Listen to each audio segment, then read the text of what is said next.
कभी छोड़ दिया दिल कभी कैच किया रे साड़ी के बाल सा कभी मैच किया रे कभी छोड़ दिया दिल कभी कैच किया रे टच करके टच करके टच करके टच करके कहाँ चलती बच करके टच करके टच करके टच करके दिल से दिल अटैच किया रे कभी छोड़ दिया दिल कभी कैच किया रे साड़ी के बाल सा कभी मैच किया रे कभी छोड़ दिया दिल कभी कैच किया रे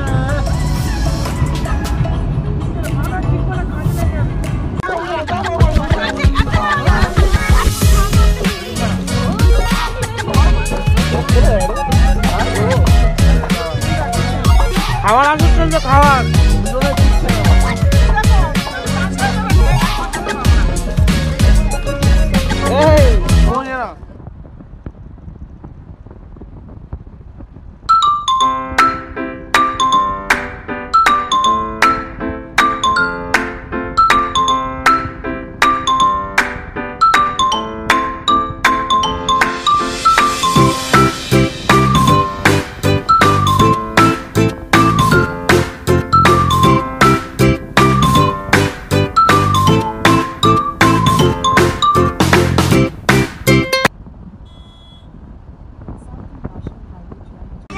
খাওয়ার আসর চলছে খাওয়ার আসর হচ্ছে মুড়ি মুড়ি তোর কি আছে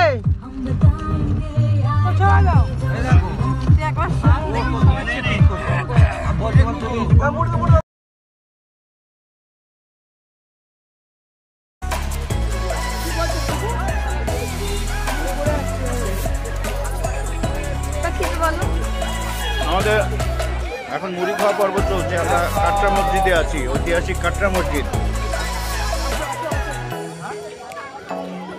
ভালোই লাগছে মুর্শিদাবাদে এসে।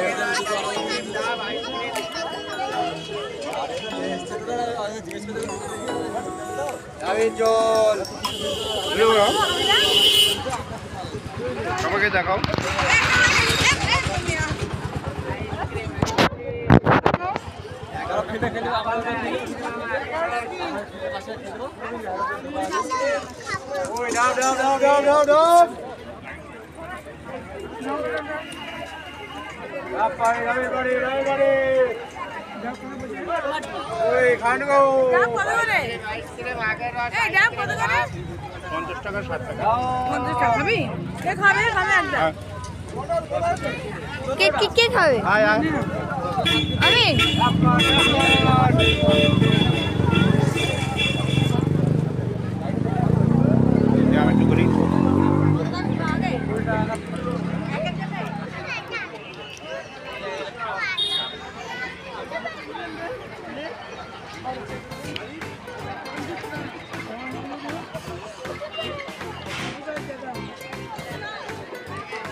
বন্ধ করতে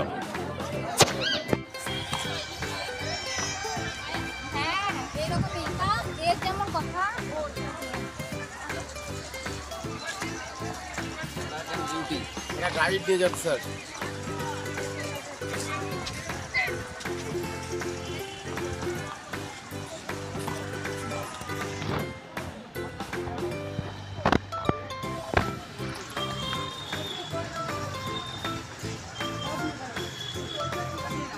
সব বলবো আমি, সব ম্যাডাম বলবো।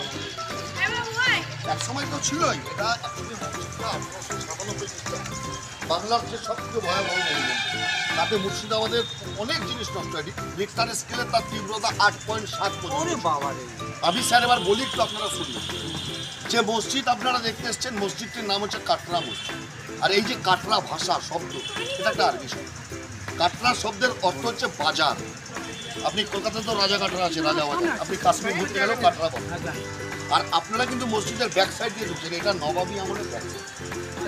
নবাবী আমলে আজ থেকে প্রায় 300 বছর আগে বাংলার প্রথম নবাব মুর্শিদ কুলি খান, তার আমলে মসজিদের এই পেছন দিক থেকে এই যে গার্ডেন রাস্তা, এই জায়গাটাতে একটা বিশাল বড় বাজার বসতো। তখন তো রাস্তায় রাস্তা ছিল না, এই সরকার নেওয়ার পরে হয়েছে। বাজার বসতো বলেই মসজিদটির নামকরণ হয়েছিল কি কাটরা মসজিদ। আর বাজার বলতে শুধুমাত্র গ্রিন ভেজিটেবল, শাক সবজির বাজার বলতে। আর এই মসজিদটি স্যার নবাবী আমলের একটি ইসলামিক শিক্ষা কেন্দ্র, মাদ্রাসা রূপে ব্যবহার। এখানে আরবি, উর্দু, পার্সি, উর্দু ভাষার শিক্ষা দেওয়া হয়। এছাড়াও কি একসাথে 700 ছাত্রকে পবিত্র কোরআন শরীফ পড়ানো। এই যে ওপর নিচে ঘরগুলো দেখছেন, এই ঘরগুলো দেখবেন মসজিদের চারিদিকে ঘরগুলিকে বলা হয় ছাত্রাবাস, এখনকার দিনে হস্টেল, ঠিক সেরকম একসাথে 700 ছাত্রকে এর মধ্যেই পড়ানো হতো। আবার ঘরগুলোকে বলা হয় কি স্যার মোসাফির খানা। মোসাফির মানে গেস্ট, অতিথি। দূর দূরান্ত থেকে মোসাফিরেরা সেই সময় মসজিদে আসতেন ধর্মীয় কাজের উদ্দেশ্যে, মুর্শিদাবাদে ব্যবসার জন্য আসতেন। তারা এই রুমগুলোতে অনেক সময় রেস্ট নিতেন, তাই একে মোসাফির খানা বলে। দেখুন ওপর নিচে যে দরজাগুলো দেখছেন, সব কটার হাইট ছোট করে করা। কেন? এর কারণ কি স্যার? এটা ধর্মীয় জায়গা, শিক্ষার জায়গা, তাই এর ভেতরে ঢুকবার সময় আপনাকে মাথা নিচু করে একে সম্মান বা সালাম জানিয়ে ঢুকতে হবে। তার জন্য দরজাগুলো ছোট করে করা। আর দেওয়ালের গায়ে তাকালে দেখবেন কি রিভার্স টি, ইংরেজি উল্টো টি এর ব্যবহার হয়েছে। এই উল্টো টিগুলোতে সে সময় নবাবী আমলে সন্ধ্যাবেলা হলে আলো জ্বালাবার মতো ব্যবস্থা ছিল, কারণ সেই সময় তো কারেন্ট বলে কিছু ছিল না, তার জন্য। আর দুকোনায় যে বড় বড় দুটো মিনার দেখছেন, এই মিনারগুলিকে বলা হয় কি ব্রুজ, ওয়াচ টাওয়ার, প্রতিরক্ষার জন্য ব্যবহৃত। এর হাইট 70 ফুট। এর উপরে উঠলে মুর্শিদাবাদ নগরীর, পুরো মুর্শিদাবাদ ডিস্ট্রিক্ট নয়, এই যে নগরটা, এই নগরীর অনেকাংশ পর্যন্ত দেখা যায়। তাই নবাবী আমলে শত্রুরা আক্রমণ করছে কিনা এর ওপর থেকে ওয়াচ করা হতো। এছাড়াও কী হতো স্যার, আজান দেওয়া হতো, কারণ সে সময় তো মাইক কারেন্ট ছিল না, ওপর থেকে আজান দিলে অনেক দূর থেকে মানুষরা শুনতে পেত। আর এই মিনার মসজিদের 4 কোণায় 4টি ছিল, বর্তমানের এই ব্যাক সাইডের 2টি রয়েছে, যা অতীতের গৌরবকে আজও বহন করে চলে। আসুন স্যার ভিতরে যাবো, আরও অনেক কিছু বিস্তারিত এইটা যা ইচ্ছা ভালো বোঝাচ্ছে। এই মেয়ে করে গেল নাকি? মেয়ে ঢুকবে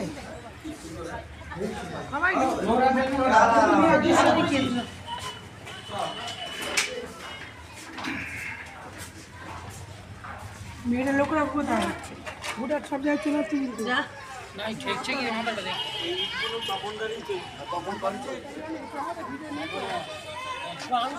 স্যার সামনের দিকে যেটি দেখা যাচ্ছে এটি হচ্ছে মেন মসজিদ। কাবা মসজিদের অনুকরণে নকল করে এটিকে তৈরি করা হয়।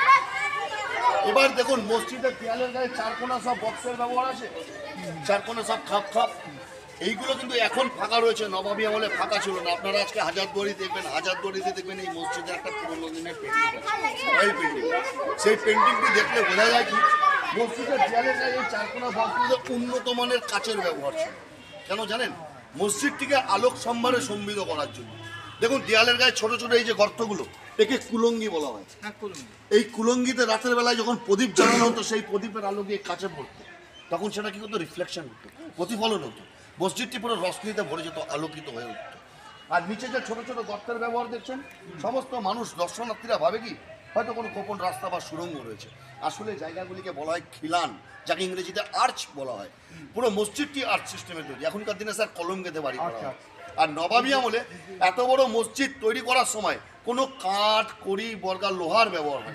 ধনুক তার জন্য ঠিক স্যার ওপরে গেলে ঠিক ভালোভাবে বুঝতে পারেন যে আর্চের কাজ কীভাবে হয়। মসজিদটিকে শক্ত বা দৃঢ় করে নির্মাণ করার জন্য 14টি আর্চ করে তার উপরে মসজিদকে দাঁড় করানো হয়। আর এই মসজিদকে নির্মাণ করেন বাংলার প্রথম নবাব মুর্শিদ কুলি খান, যার নামে মুর্শিদাবাদ। তিনিকে মুর্শিদাবাদ জেলার জন্মদাতা বলা হয়। মুর্শিদ কুলি খান মসজিদ নির্মাণ করার জন্য দায়িত্ব দিলেন তার বিশ্বস্ত কর্মচারী মুরাদ ফরাজ খানকে, এবং তার উপরে ফারমানা জারি করেন। ফারমানা মানে হুকুম, অর্ডার দেয় যে আপনাকে 2 বছরে এত বড় মসজিদ তৈরি করতে হবে। তাই তিনি তখন কী করলেন, 1723-24 খ্রিস্টাব্দে মাত্র 2 বছরে এত বড় মসজিদের কাজ সম্পন্ন করলেন। আসুন আরও অনেক কিছু বিস্তারিত টেকনোলজি নেই, উইদাউট টেকনোলজি।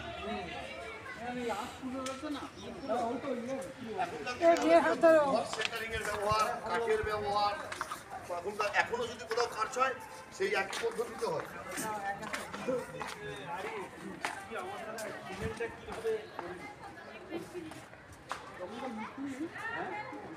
উপরে গেলে বুঝতে পারবেন, চেষ্টা করা হয়েছিল নতুন করে আবার করার, পারেনি এখনকার মিস্ত্রি।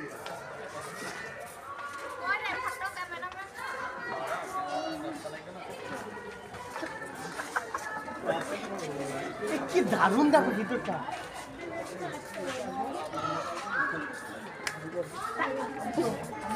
ফোনটা বার করবো নি, ভিতরেরটা শুধু দেখ। হাত ধরো।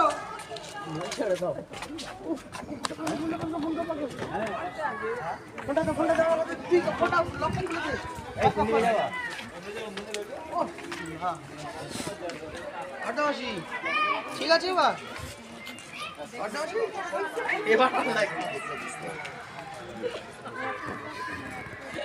স্যার এই যে এত বড় জায়গা পেছন থেকে কিন্তু বোঝা যায় না, এটা হচ্ছে ঈদগাহ না স্যার। এখন এটা হেরিটেজ প্লেস, কোনো ধর্মীয় কাজ এখানে হয় না। তাহলে কি মহিলারা ঢুকতে পারতো? আমরা জুতোগুলো ঢুকতে পারতাম? স্যার দেখুন পায়ের নিচের দিকে লক্ষ্য করবেন, কি দেখবেন ছোট ছোট ইট দিয়ে বিভিন্ন ডিজাইনের ছোট বড় প্রচুর আসন করা রয়েছে। মসজিদের ভেতরে এইরকম 2000 আসনের ব্যবহার, একসাথে 2000 নামাজি মানুষ সেদিনের নামাজের ব্যবস্থা। সামনের দিকের আসনগুলো ছোট, পিছন দিকের আসনগুলো বড়, কারণ এটা তো মাদ্রাসা ছিল। যারা মাদ্রাসার বাচ্চারা পড়াশোনা করতো তারা সামনের সারিতে এবং বড়রা সব পেছনের সারিতে নামাজের জন্য বসে। আচ্ছা দেওয়ালের গায়ে দেখলে কি দেখবেন? লোহার ছোট ছোট বালার ব্যবহার, রিং। এই লোহার রিংগুলো কিসের জন্য? নবাবী আমলে এই মসজিদে যেদিনে কোনো ধর্মীয় অনুষ্ঠান হতো বা নামাজ হতো, ঈদের নামাজ, বাকরি ঈদের নামাজের দিনে পুরো মসজিদটাকে সামিয়ানা দিয়ে টেন্ট দিয়ে ঢেকে দেওয়া হতো, কেন? অতিথিদের গায়ে, মানুষদের গায়ে যেন রোদ বৃষ্টি না পড়ে তার জন্য। আর আমরা স্যার মসজিদের ব্যাক সাইড দিয়ে ঢুকেছি, এটা হচ্ছে মসজিদের ফ্রন্ট সাইড, মেন গেট। এটা স্যার পূর্ব দিক, এটা পশ্চিম দিক, পশ্চিমে মুখ করে নামাজ হয়। আর এটা যে সামনের দিক, তার সব থেকে বড় প্রমাণ কি জানেন? বাংলার প্রথম নবাব মুর্শিদ কুলি খান, যার এই জেলার যিনি জন্মদাতা, তার কবর আছে মসজিদের মেন গেটের সিঁড়ির নিচে। মসজিদের এটাই সবথেকে বড় ইতিহাস, মানুষরা নবাবের কবরের উপর দিয়ে হাঁটে। দেখেন একজন বাচ্চার গায়েও চলার পথে ভুল করে পা লাগলে তাকে সালাম করা হয়, প্রণাম করা হয়, কিন্তু নবাবের কবর উপর দিয়ে আপনারা হাঁটবেন, এটা নবাবের নিজের ইচ্ছেতে। কেন হাঁটবেন, কিসের জন্য, আমি আরও বিস্তারিত বলবো, আসুন আগে ভেতরটা দেখিয়ে দিই।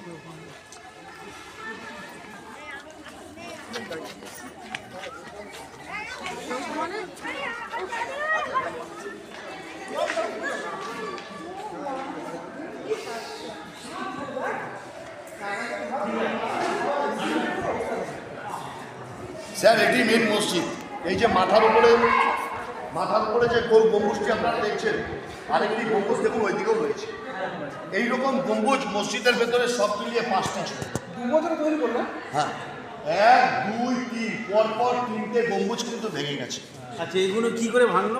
স্যার বললাম না 1897 সব থেকে যে বড় ভূমি। এই শুধু এইটা না, আপনার চক মসজিদ বলে একটা মসজিদ আছে, চক মসজিদ, সেটা ছিল এই নবাবের বিচার, যেখানে দরবার বসত, সেটার নাম ছিল চেহেল সিং, সেটাও নষ্ট। মির্জাফরের বাড়ি ফাড়ি অনেক কিছু নষ্ট হয়েছে। স্যার একটু ভালো করে দেখুন, ওই দিকের গম্বুজটা, দেওয়ালটা দেখুন হাতের বাদিকে একটু দেখে গেছে, ওটাও পুরো ভগ্ন অবস্থায় ছিল। সেন্ট্রাল গভর্নমেন্ট আর্কোলজিক্যাল সার্ভে অফিসে বহু কষ্টে দেখুন উপরে একটা পাঁচিলের মতো তুলে দিয়ে ওটাকে কোনোরকমভাবে রক্ষা করেছে।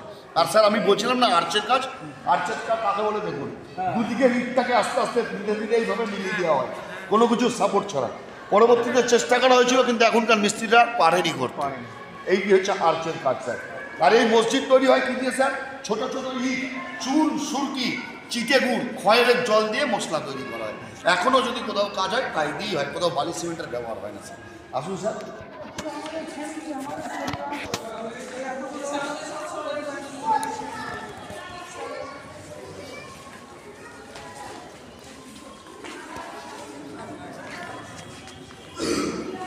এটা মেম্বার স্যার এই যে সিঁড়ির মতো জায়গাটি, এটা ইমাম সাহেব খুতবা পাঠ করার জন্য, এটা খুতবা পাঠের জায়গা। হ্যাঁ, আর ওপরে দেখুন এখানে কলমা লেখা আছে, লা ইলাহা ইল্লাল্লাহ মুহাম্মাদুর রাসূলুল্লাহ। আর এই যে কলমা লেখা দেখুন স্যার, তার সোজাসুজি কিন্তু মেন গেট। এবার আপনাদেরকে আমি একটু বলি স্যার, মুর্শিদাবাদের মসনদে স্বাধীন ও পরাধীন সব মিলিয়ে 18 জন নবাবী করেছে। 18 জন। মুর্শিদ কুলি খাঁ, তার জামাই সুজাউদ্দিন, সরফরোজ খাঁ, এদের বংশ এখানে শেষ। সরফরোজ খাঁকে গিরিয়ার যুদ্ধে হারিয়ে দিয়ে নবাব হয়েছিল আলীবর্দী খাঁ। আলীবর্দীর প্রিয় নাতি দহিত্র, তার ছোট মেয়ে আমিনা ও মোহাম্মদ জৈনুদ্দিনের সন্তান ছিলেন সিরাজদৌল্লা, তাদের বংশটা ওখানেই ছিল।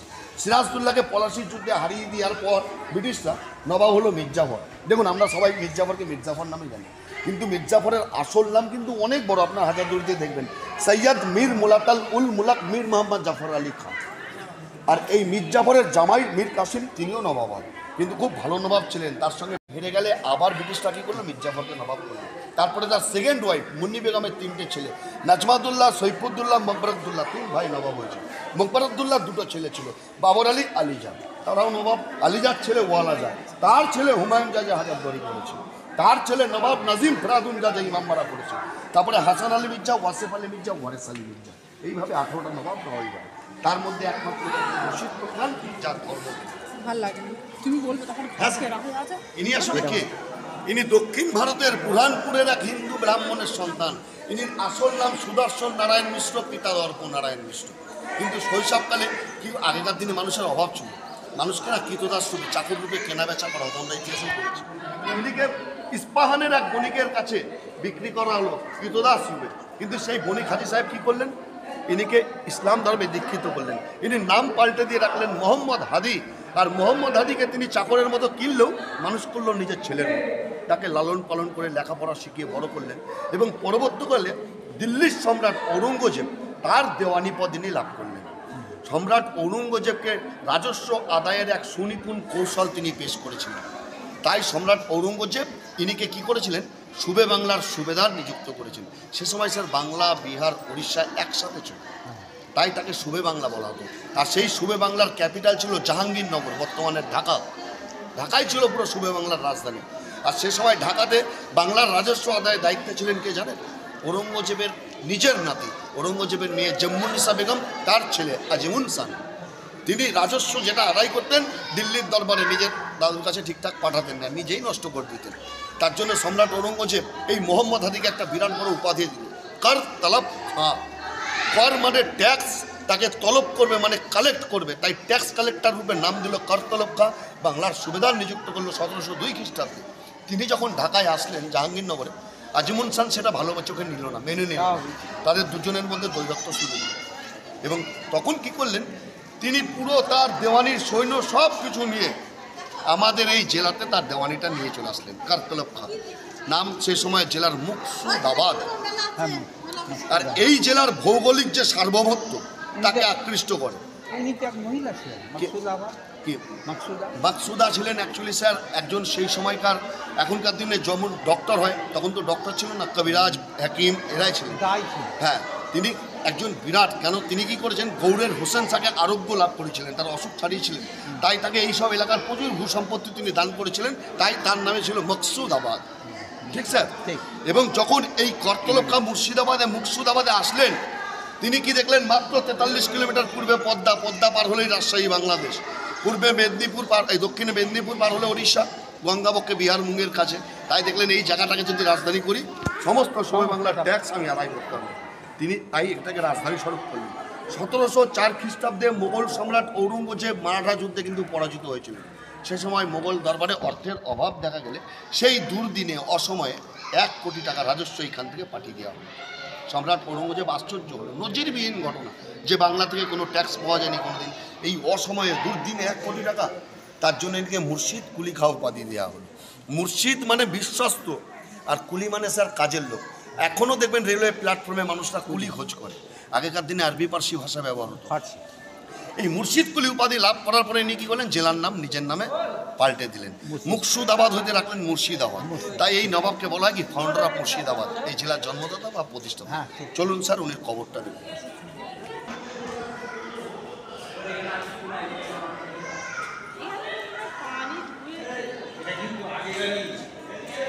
কত সুন্দর ডিজাইন ছিল দেখো।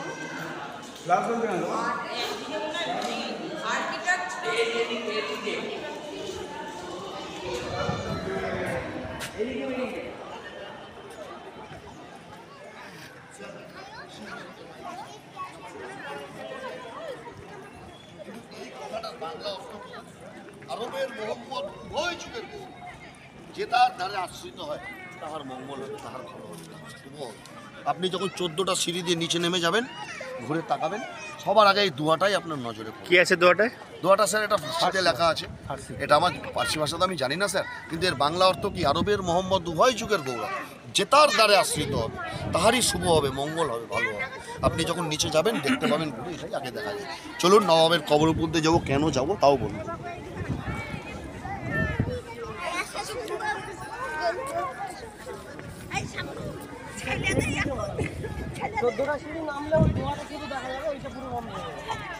14টা সিঁড়ি নামলে এই শুধু এই দোয়াটা দেখা যাবে।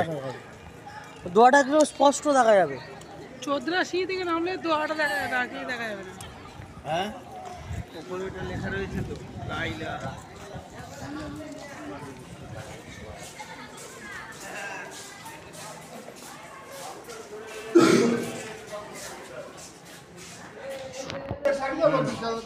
একটু ফাঁকা করে দিন, ও চলে যাক সবাই।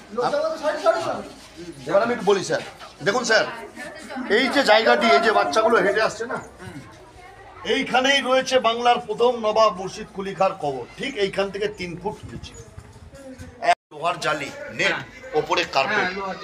মানুষ হাঁটলে কি হতো না, এই জায়গাটা একটু দুলতো, একটু হলেও পায়ের ধুলো কবরে। এটা কেন স্যার? এটা কিন্তু বিরল ইতিহাস, মুর্শিদাবাদের কোথাও পাবেন না। এটা নবাবের নিজের ইচ্ছে। কেন জানেন?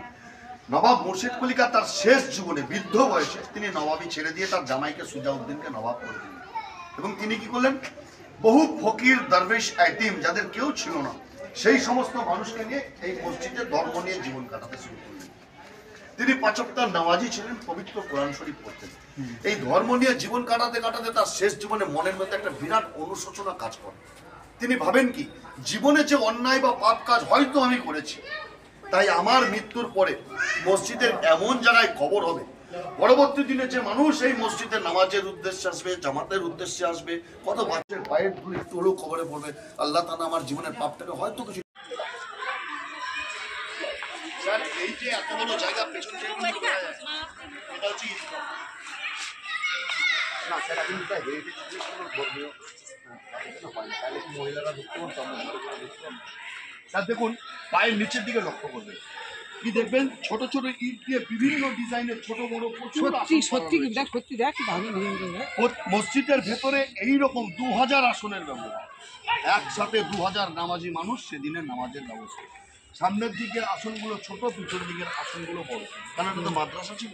যারা মাদ্রাসার বাচ্চারা পড়াশোনা করতো তারা সামনের সারিতে এবং বড়রা সব পেছনের সারিতে নামাজ। বাহ, সত্যি এখন উল্টো। দেওয়ালের গায়ে দেখলে কি দেখবেন? লোহার ছোট ছোট বালার ব্যবহার, রিং। এই লোহার রিংগুলো কিসের জন্য?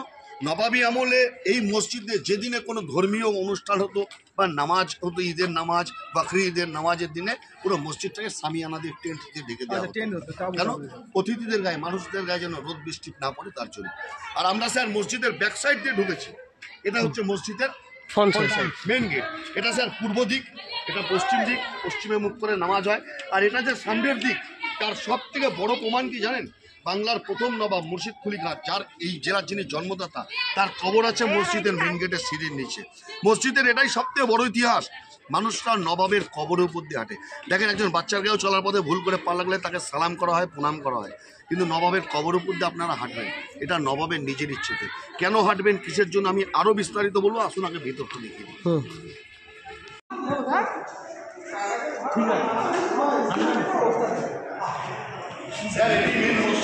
এই যে মাথার উপরে যে গম্বুজটি আপনারা দেখছেন, তুলে নিয়েছেই তো, এইরকম গম্বুজ মসজিদের ভেতরে সব এটা নিতে হবে। 1, 2, 3 পরপর 3টে গম্বুজ কিন্তু ভেঙে গেছে। শুধু এইটা না, আপনার চক মসজিদ বলে একটা মসজিদ আছে, চক মসজিদ। সেটা ছিল এই নবাবের বিচার, যেখানে দরবার বসত, সেটার নাম ছিল চেহেলসি। সেটাও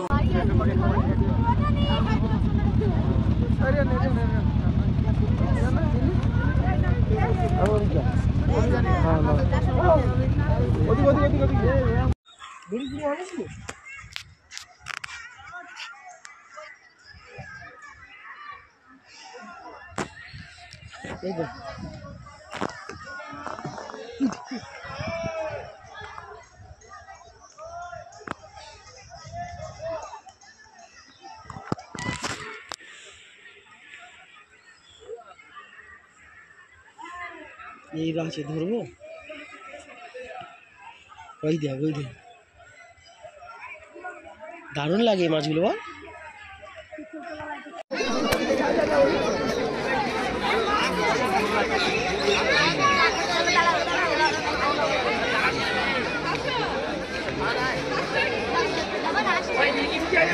বল, আমি এদিকে খুঁজে পাগল হয়ে গেলাম। আমি নামছি না।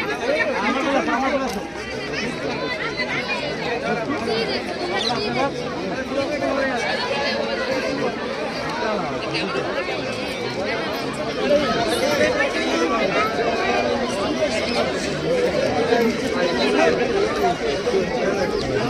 যাবে এবার আমি চলো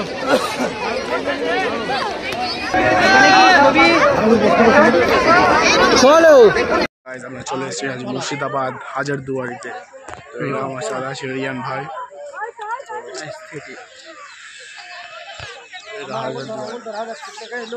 আমরা এখন বাড়ি যাচ্ছি, বাড়ি যাবো না, আমরা এখন যাব হচ্ছে ছোটো মোস্তানের কাছে, কি না মতিঝিলের কাছে। চলো যাওয়া যাক।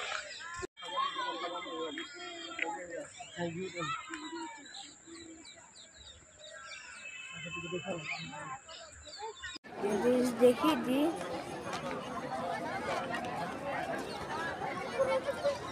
এই তো ওখানে একটা বোম আছে, যেসব আছে মস্ত ওসব অনেক আওয়াজ হচ্ছে।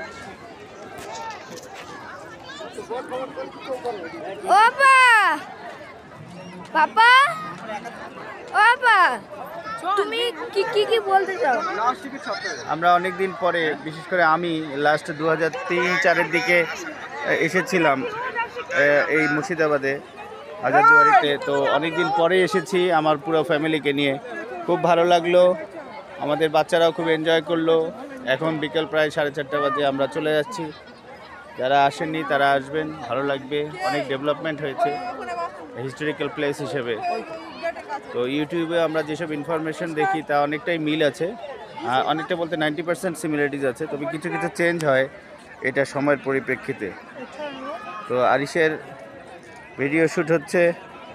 অনেক ধন্যবাদ সবাইকে, ঠিক আছে? পরের বার আবার দেখা হবে। তার আগে আপনাদের দেখিয়ে দিই। খালু খালু ও খালু, তুমি কি কি কি কি বলতে চাও? আমি বলতে চাই হাজারদুয়ারি আবার দেখা হবে। খুবই ভালো লেগেছে, সব থেকে ভালো লেগেছে নবাব সিরাজদৌল্লার যে তরবারি।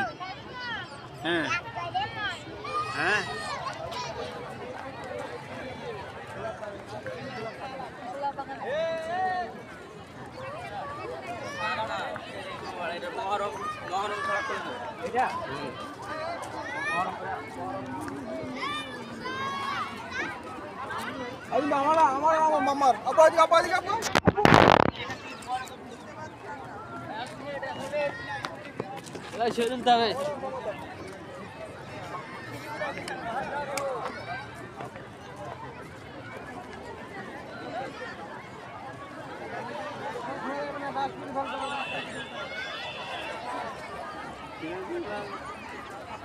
অরিজিনাল জিনিসগুলো আছে, অনেক মডিফাই।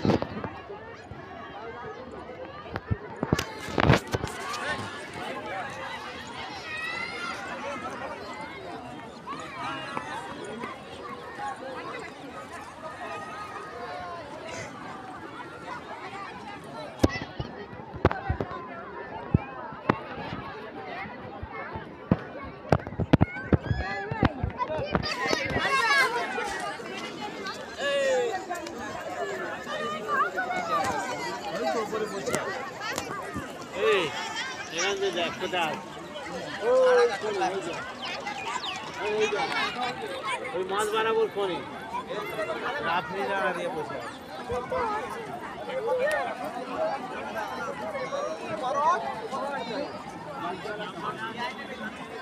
সেটা কোথায়?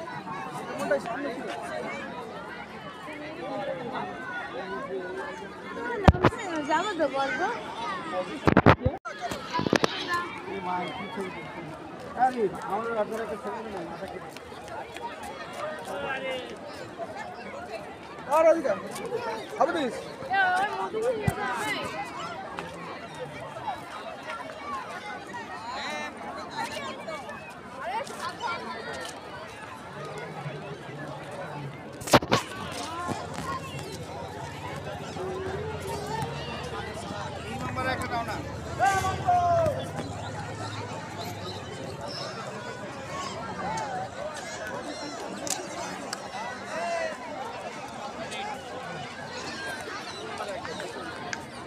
তো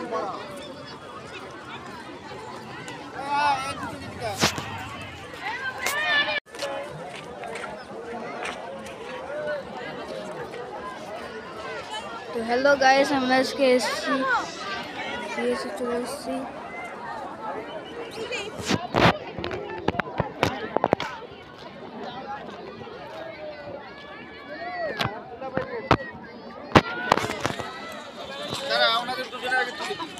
এদিকে ফটোশুট হচ্ছে।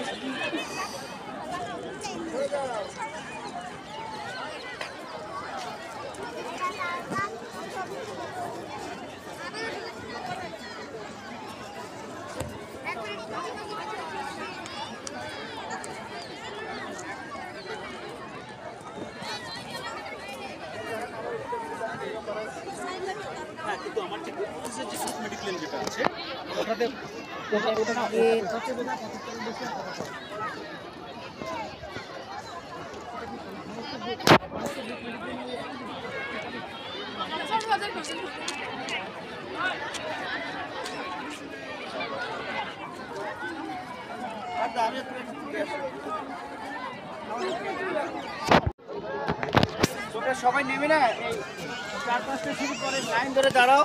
ইমামবাড়া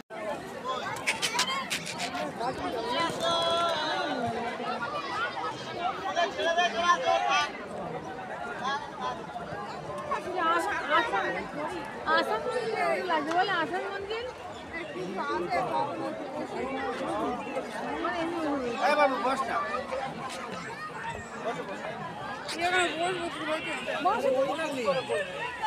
বসো, আমি তো বসো।